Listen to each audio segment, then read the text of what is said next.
Hello po mga kapraps, pupuntahan natin ngayon ang property na for sale na matatagpuan natin dito sa bayan ng Liliw, Laguna.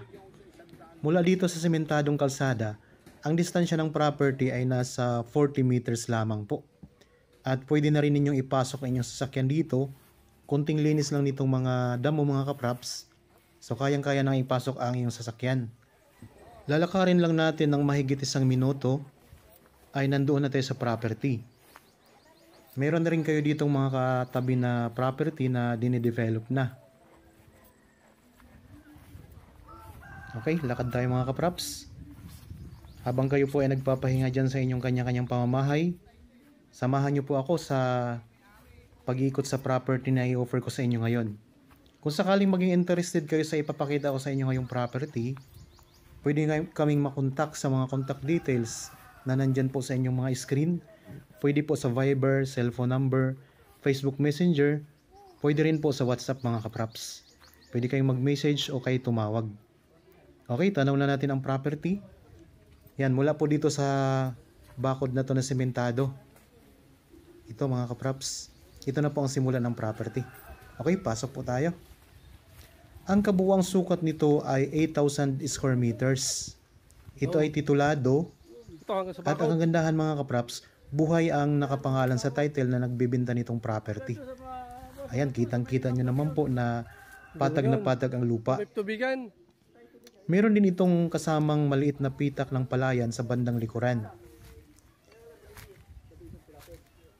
Ang distansya naman ito sa town proper ng Liliw, Laguna mga kapraps ay nasa 5 minutes travel time. Meron na ditong access ng kuryente at tubig. Tapos kita nyo naman po na may mga tanim ito na mga saging, mga lansones, meron ding mga puno ng niyog at iba pa. Okay, mag-ikot-ikot tayo dito sa property mga kapraps.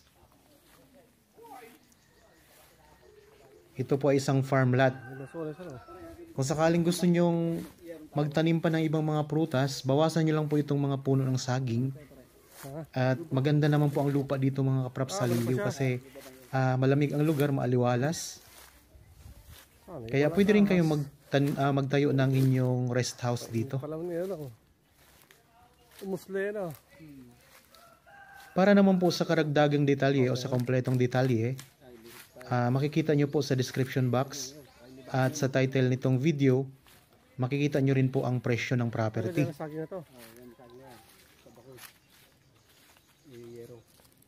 Sa mga viewers natin na nasa city ngayon, nasawa na po sa mga pollution, mga nakakaapekto sa kalusugan natin na pollution mga kapraps, pwede kayong maghanap dito ng property na pwede nyong tayuan ang inyong magiging rest house mga kapraps.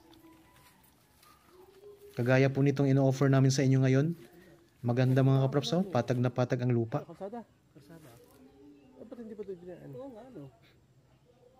Tapos kung kayo po ay naghahanap pa ng property na gustong gawing investment, may iba't iba kaming sukat, iba't ibang laki, at iba't ibang uri ng property. Meron tayong commercial, residential, meron din tayong mga farm lot mga kapraps, marami. Kadalasan po dito sa lalawigan ng Laguna. Yan, marami ditong mga puno ng saging. Punta tayo doon sa may bandang likuran para makita natin yung boundary at ipakita ko rin sa inyo ang pitak ng palayan.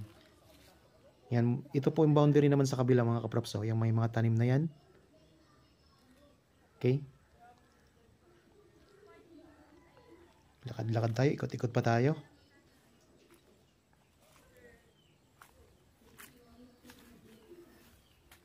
Kita nyo naman kanina, meron kayong mga katabing property na rin. Yun po ay mga for develop na. Nakikita nyo may mga ginawa na po silang bakod na sementado. Kung sakaling kayo makabili nito, pwede nyo rin po itong bakuran agad para magiging ano siya, private mga kapraps. Di na mapapasok ng iba, di na mapupuntahan ng iba. Yan, nandito na tayo ngayon sa bandang likuran ng property. Ang dami pa rin mga lansones dito. Maganda ito mga kapraps. Oh, ano, hindi nakasama to, ano?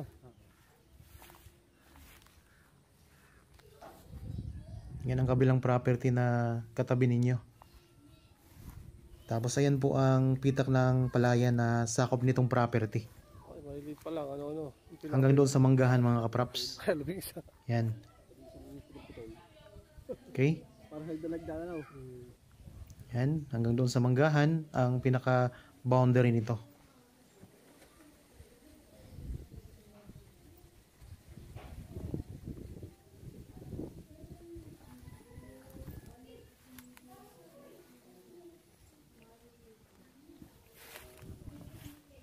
Sa mangga, hindi nakasali yung mangga, no? So sa mga interested po sa property na ito mga kapraps, kontakin nyo lang po kami sa mga details na nandyan po sa description box. Para kung sakaling gusto nyong bisitahin ang property, gusto nyo makita ng personal, magpa-schedule lang kayo sa amin para masamahan namin kayo at ma-assist namin kayo mga kapraps. Kung sakaling magustuhan nyo, pwede nyo agad i-process ang pagbili nito sa property.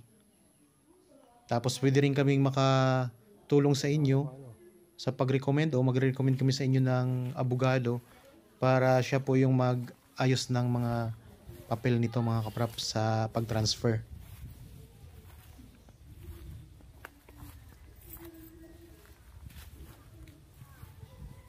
Ilang nara? Okay, ulitin ko lang po ang detalye nito mga kapraps ha. Ito po ay 8,000 square meters farm lot na matatagpuan natin dito sa bayan ng Liliw, Laguna. Titulado, buhay po ang nakapangalan sa title na nagbibenta. Patag na patag ang lupa. Mayroong sakop na maliit na pitak ng palayan. Ayan naman po. Mayroon na itong right of way papasok dito sa loob ng property. 40 meters lang po ang distansya mula sa cemented na barangay road. Walking distance lang mga kapraps. Nasa mahigit 1 minuto lang kung lalakarin natin. At ang distansya naman nito sa National Road mga kapraps ay nasa mahigit 1 minuto lamang po. 5 minutes travel time papunta sa town proper. May access ng kuryente at saka tubig. Merong mga tanim dito sa loob na mga fruit bearing trees, lansones, mga puno ng niyog, mga saging. At meron kayong mga katabi na property na dinedevelop na rin mga kapraps. So habang mura pa lang po ang benta nito, bali, puntahan nyo na po ito mga kapraps. Kung magustuhan nyo ay ayusin nyo na agad. Ay, isa. Narating yun? Hindi. Ano yan? Yung tanong, yung may tap-tap ano. Laki na eh. O siya, narating.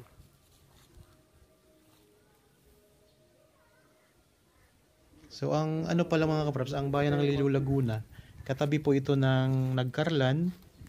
Malapit lang din po ito sa bayan ng Santa Cruz. Katabi lang ng Mahayhay, Magdalena. Kaya itong lugar na ito mga kapraps ay mataas kaya maaliwalas ang simoy ng hangin. So perfect po ditong maglagay din ng inyong magtayo ng inyong rest house.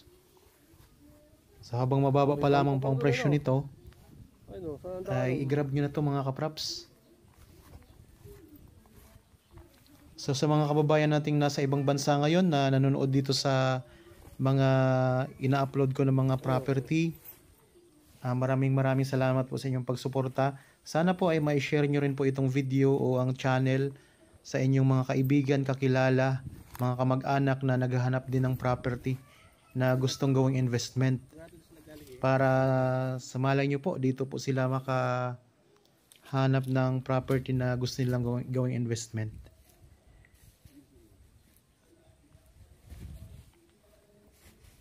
Tapos, meron din po akong YouTube channel, Facebook or Facebook page.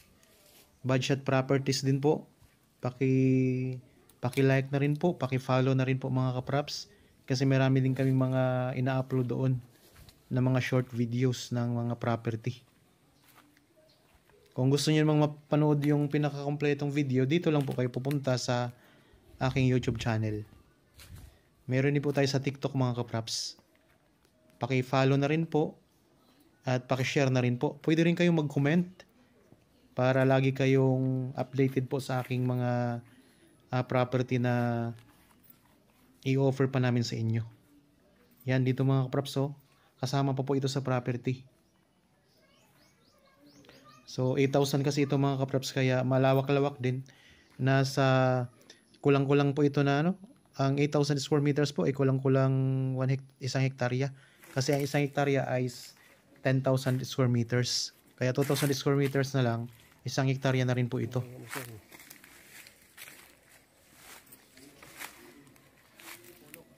Yan, may muho na ito mga kapraps, oh. So, yun yung pinaka-boundary na itong muho na pinakita ko sa inyo.